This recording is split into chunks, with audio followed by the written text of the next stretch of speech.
Let's look at business development. Just key things you go with.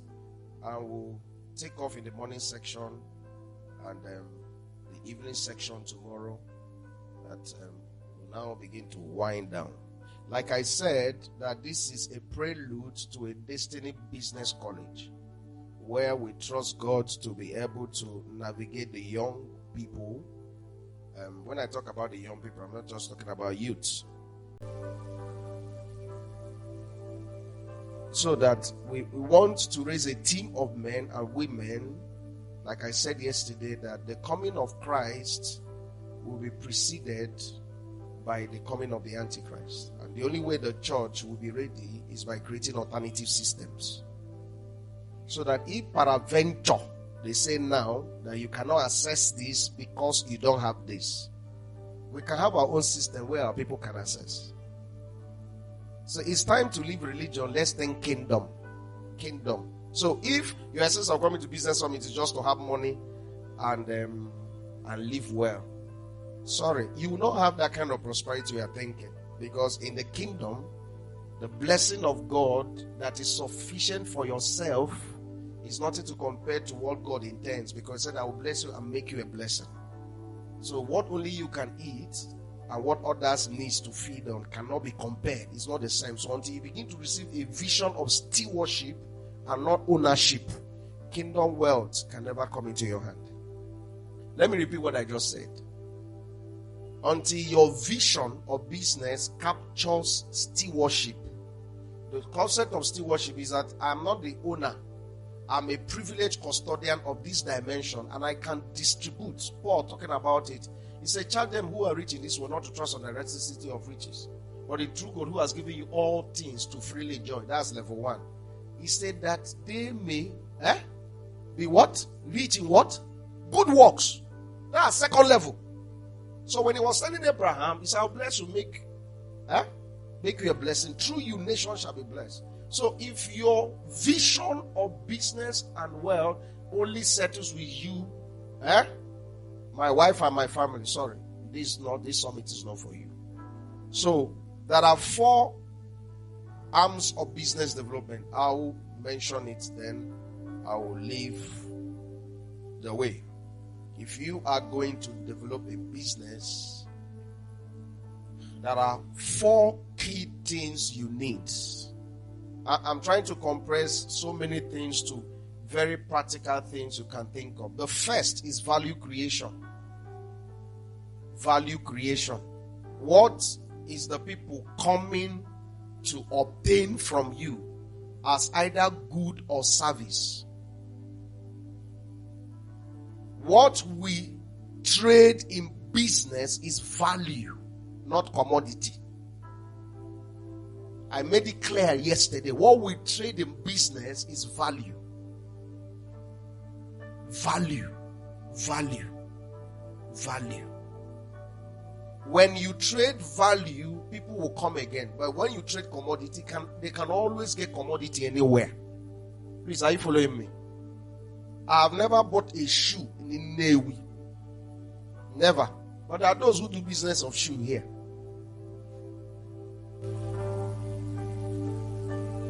It's not that they are selling bad shoe.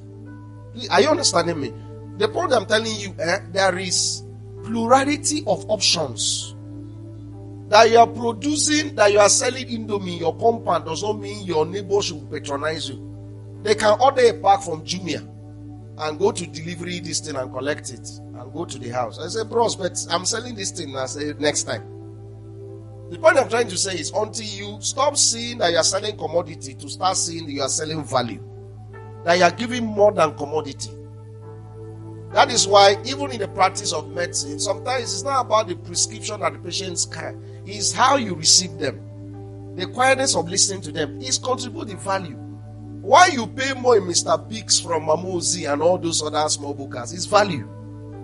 It's not about the food. It's the same food, rice, chicken. You can buy it anywhere. But you came to a place with ambience. You sat down. It's value. You can have privacy or conversation with your intended or intending. It's value. That's part of the value. So value creation. So Because we're talking about business and someone is thinking about what will I buy now? What will I sell? Will I sell wig? Will I sell clothes? Will I sell perfume? No. If that is what you are thinking of, you have not understood business. What you must be thinking is, what product will I sell to solve a problem? What problem will this product be solving, and what scale will it solve that problem? Once you answer that question, then you can now find a commodity that will do that transaction for you. In line of your gifting, your passion, your profession, and your purpose. Value creation. Number 2 is branding. Branding. How do I package this thing to have an identity and a perception that anybody that has an experience of it will never forget it? You know, Coca-Cola does not sell soft drink. I'm sorry to shock you. Because if you want to know what Coca-Cola sells, check their logo or their motto. They are talking about feeling good. That's what they are selling. Check their motto, feeling good. The essence is that anytime you feel good, you think of Coca-Cola or you think of how Coca-Cola made you feel. It's called branding.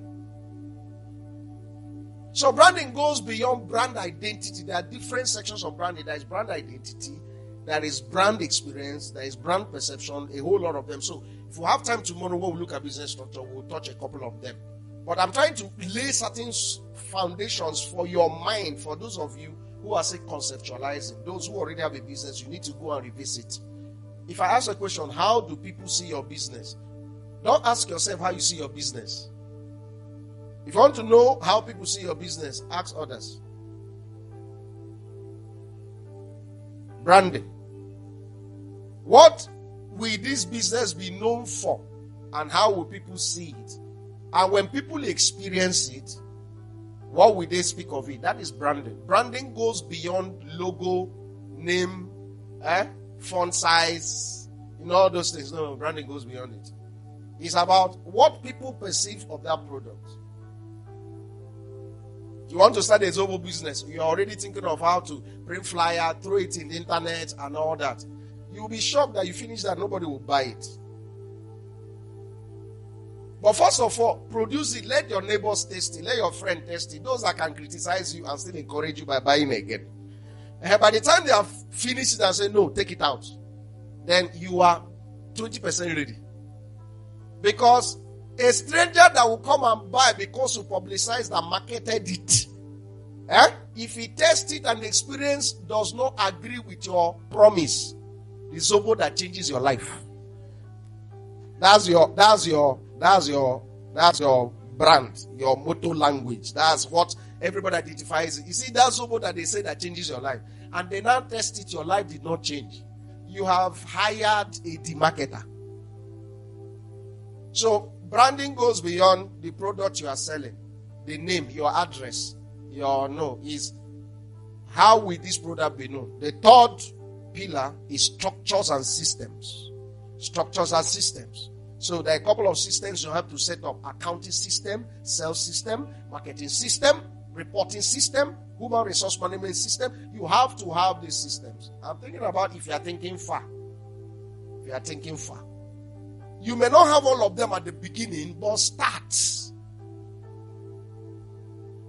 You are doing business and you have done business for 6 months and you don't have accounting book that captures your products, your sales, you are not ready for business. Because the problem is that you cannot project, you cannot forecast.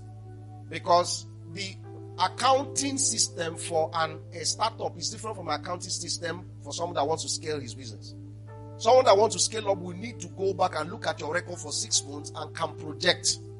You cannot start projection, business projection. Because when you're starting business, you can easily say, this is the enter market, now he go sell. You will now find out, don't worry, he will share practicals. He will share practical. The truth is this: everybody who has done business here will know that first time you are projecting, it will not happen like a magic. It will not be in your mind that if this enter market 6 months I go blow.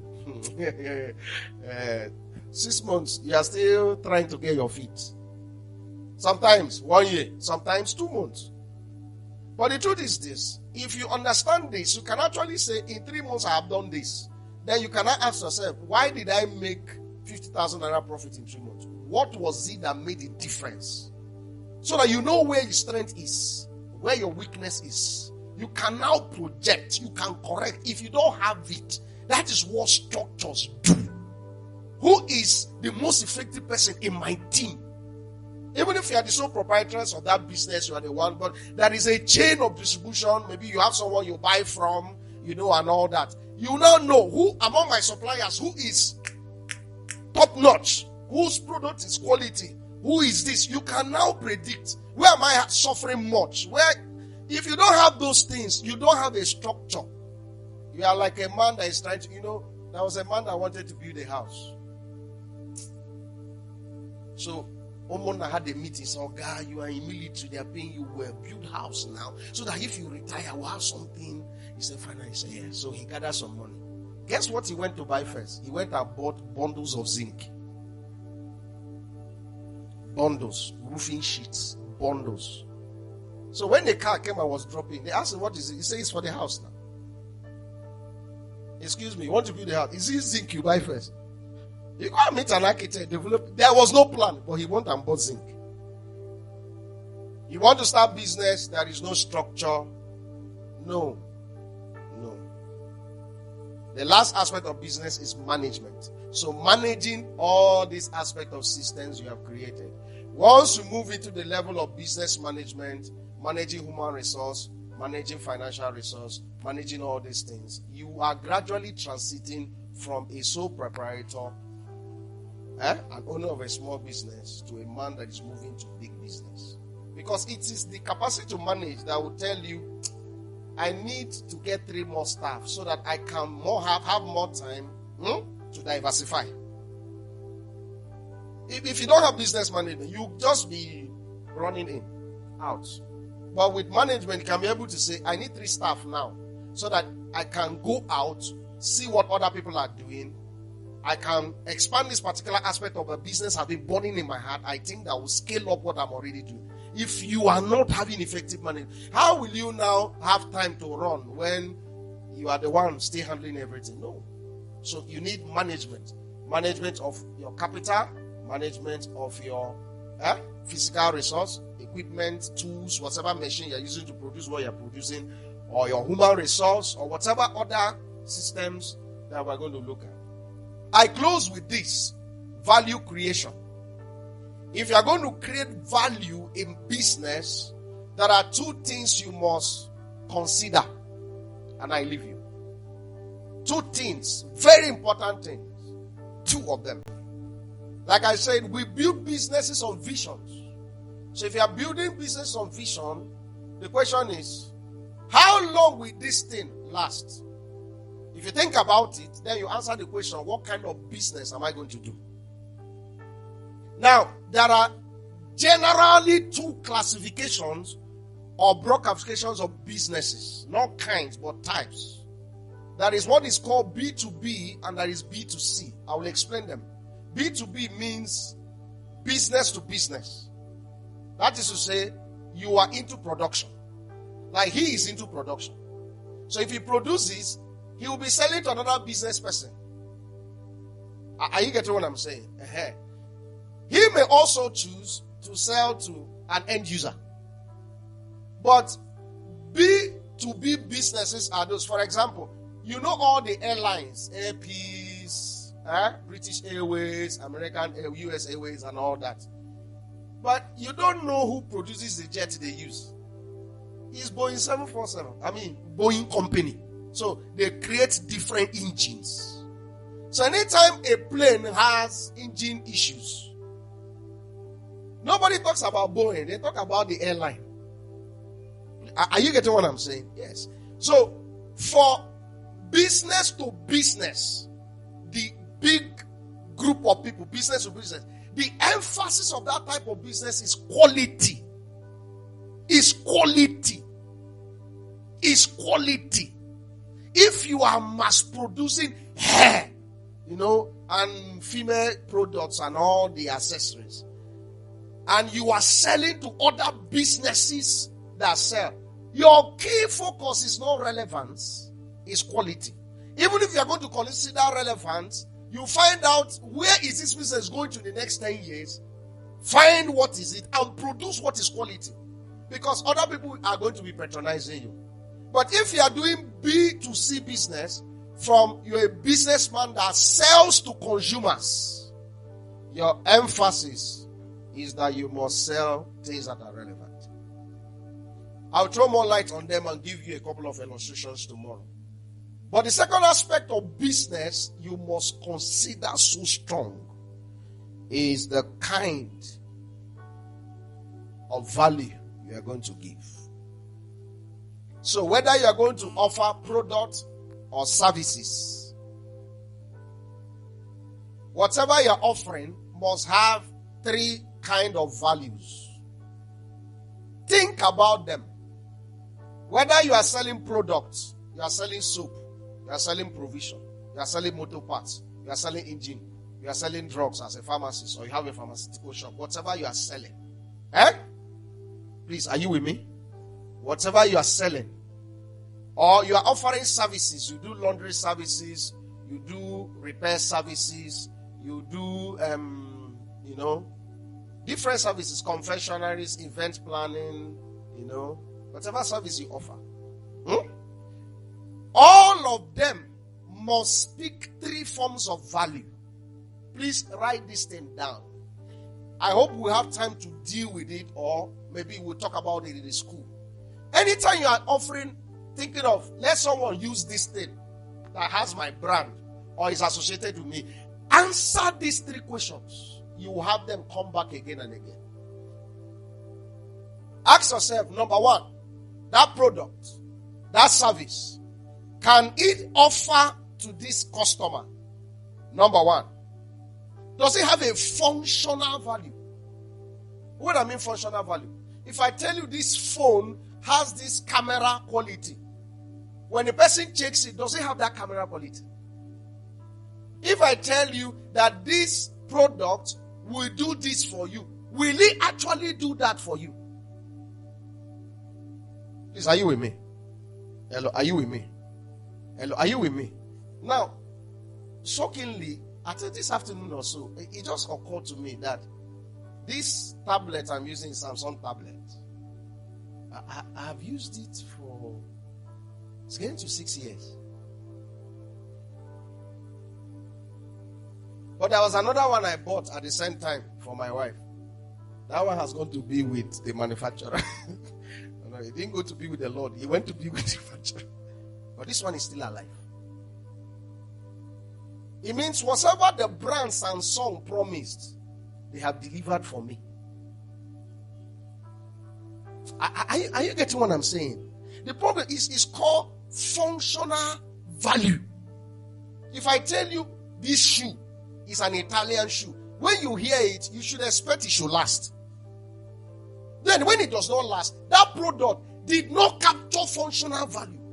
If you tell me that this health product will give me this nourishment of the body, and I eat it, I started having opposite nourishment of the body, then it does not have functional product.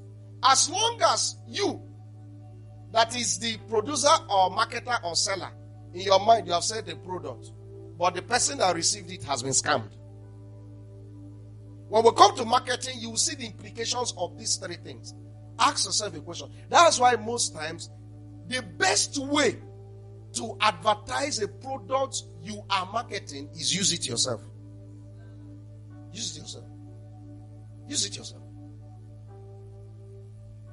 I was one pastor of House 100 was sharing an experience he had. He said anytime they're having pastors meeting in Enugu, he'll find out that one of the pastors who works with Joel, no matter brand of water you give him, as in bottled water, he doesn't drink it. Once you give him IV, he drinks it. So he kept observing. He asked him, okay, why they drink Eva? They drink. He said, I'm not sure of their processes. They are good products, but I'm sure of our own process. That's why I drink it. He said, since that day, he did not need any advertisement. He said, if it's not IV, he's not drinking. It means no. Have you met people say, please use Tura, buy it? Have you used it? Say no, I'm using another thing. How are you going to convince me? Because you cannot testify of the functional value. The truth is that when you are talking to your clients, even though they are looking at your mouth and hearing you, they are sensing the conviction. They can pick the lie. Have you used the product? Have you used it? It's experience that will talk of functional value. So if you want to buy a car, don't buy from internet. Go and ask people who have used it. Okay, no, don't worry. You don't understand. When the time comes, you understand. You go and buy one. One of my boys bought one. He told me, sir, this is the worst mistake of my life. I said, who sent you to go and buy it? And that was the first time that brand was producing a Jeep.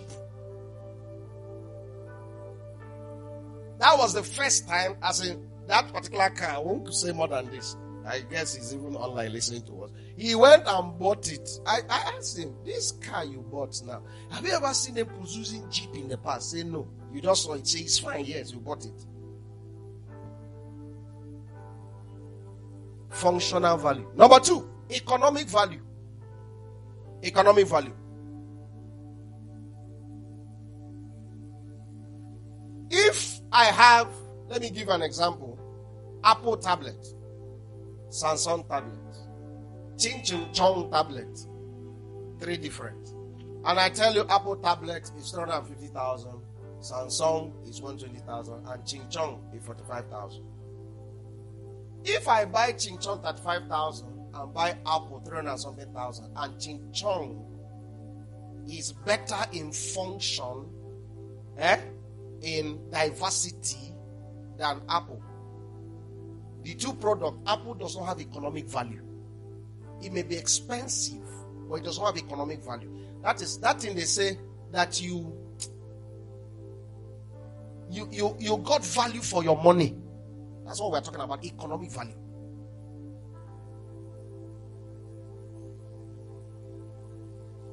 So you can buy a product, they tell you it's 500,000, and then when you get it, you're wondering, why on earth did I buy this? To you that bought it, it does not have economic value. Please, are you feeling what I'm saying? Hello, please, are you understanding what I'm saying? The last value you must consider is emotional value. Every product, people buy it to have a feeling about something. Why is it that on your birthday, that same rice you eat every day, you now say, no, I will not cook, I'm going out? It's not about the rice. What you are looking for is emotional value. So someone that is coming to buy that clothes you sew as a seamstress or as a fashion designer, whatever brand name you give yourself, which is wonderful, is that even if they are wearing the clothes, there is a feeling the clothes is supposed to give them. Please, are you understanding me? Because for him to tell you, sew this particular one, he has seen it somewhere. And he felt that this thing now I saw, if I wear it, it will fit me. So what he's looking for is emotional value, the feeling. So if you finish, then he now tell you sew it like this. You now went and added your own that he did not ask you. Then it does not give him that feeling. You are the worst tailor as long as it's concerned. Now, let me give you an experience. One of my aunties bought off a cloth from someone. If you see elegant design. So my wife came and said, this cloth will fit you. It has not been worn. Just that the person that sold it for her, she just found one fault very easily. I told the girl, I said, I know, just for peace, let me refund you the cost of everything. Give it to me. Let me go and give it out. So my wife came and said, wait, it will fit you. It was so, man. I saw it, my eyes popped. You know, it's like,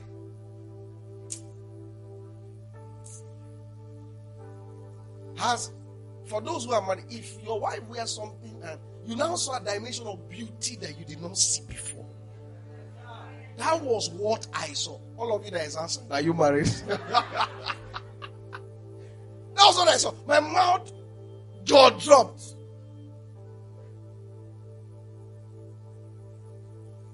For us, he had emotional value.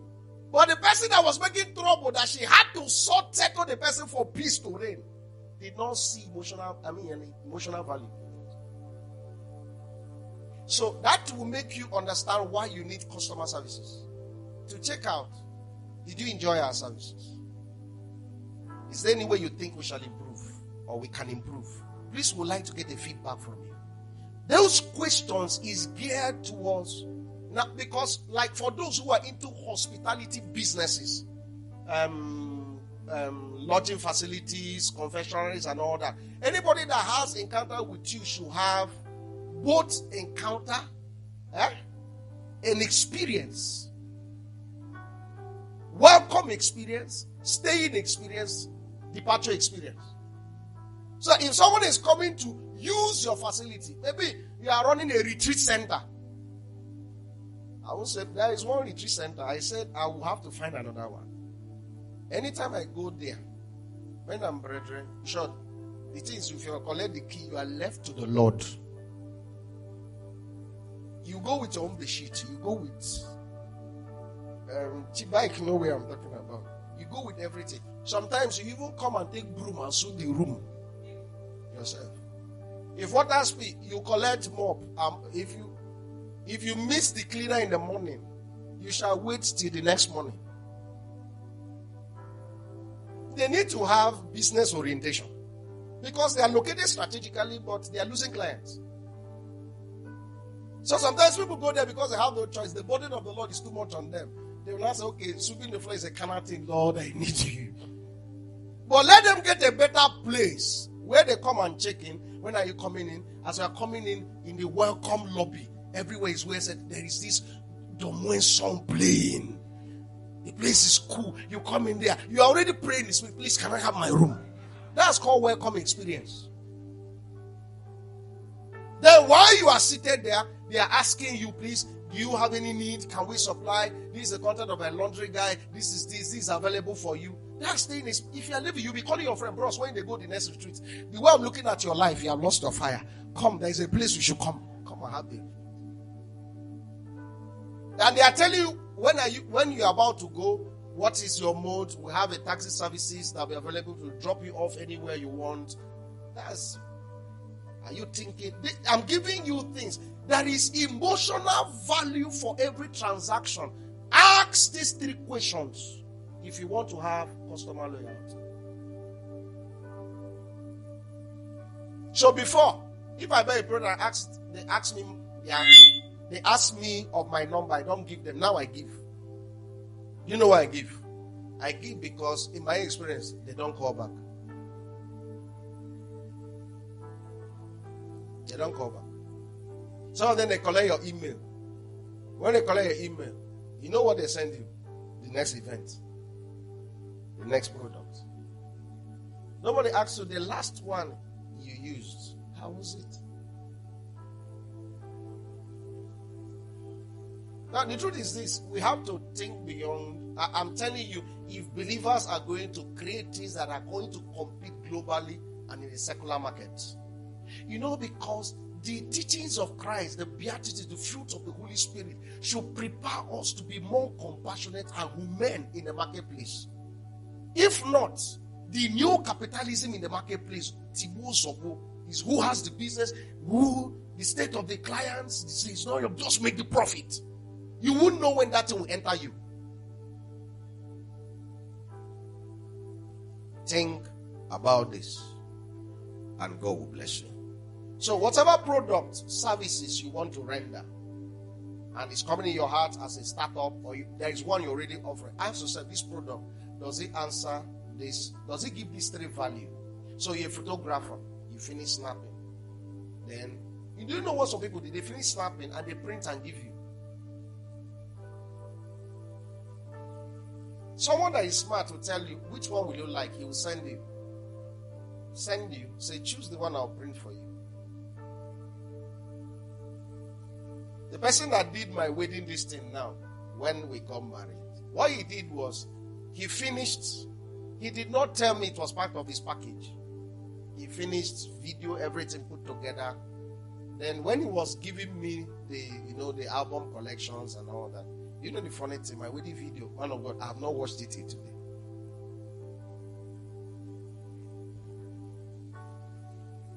No, it's not bad. Please, sorry. Because I asked myself, sorry, okay, we edit this. That's just me, sorry. There's nothing. But I'm saying this to say that when he was bringing it, do you know what? He took 2, 3. He showed, when he asked me, which ones do you like? I just pointed at some. He didn't tell me it's part of the package. But he went and framed 2 and gave it to me and said, just to say thank you. He did my heart, Paulina. Do you know I picked my phone? All my friends that told me, I started calling, please, patronize this guy. See what he did. See what he did. What he did. Any wild customer will publicize for you. So that thing you are selling, you are not selling coconut oil. You are not selling chin and palm. No, that's not what you are selling. What you are selling is value. So if you are communicating intellectual property, now you that is hearing me. So if what you have heard is valuable, how you will know is ask yourself, what can I pay for this thing? So if you are selling this product, maybe you are into intellectual property, you teach people and all that. Ask yourself, this is what I'm teaching them. Does it have functional value? Does it have economic value? That if they live now and apply it, will it change their life? Even when you think about that, it will affect how you prepare for meetings. It will help you prepare for things. You have opportunity to do this. The way you prepare it, you become more intentional. David was asked to come and play for a king, but he didn't know it was his job interview. He did not know it was a job interview. He came in while he was playing. The spirit left. He said, I like him. Employ him. They were looking for a singer, but they got a singer, an armor bearer, a skillful, and a good looking. He was good looking. Protocol. If you are following king, you look good, beautiful. Let's hire him. So when Saul took David, he got functional value. He got economic value. Economic value, yes. If you are going to hire instrumentalists, hire armor bearer, hire protocol, that's 3 salaries. 1 person more. Economic value. And he got emotional value. As he played, the evil spirit left him. He said, I hire you.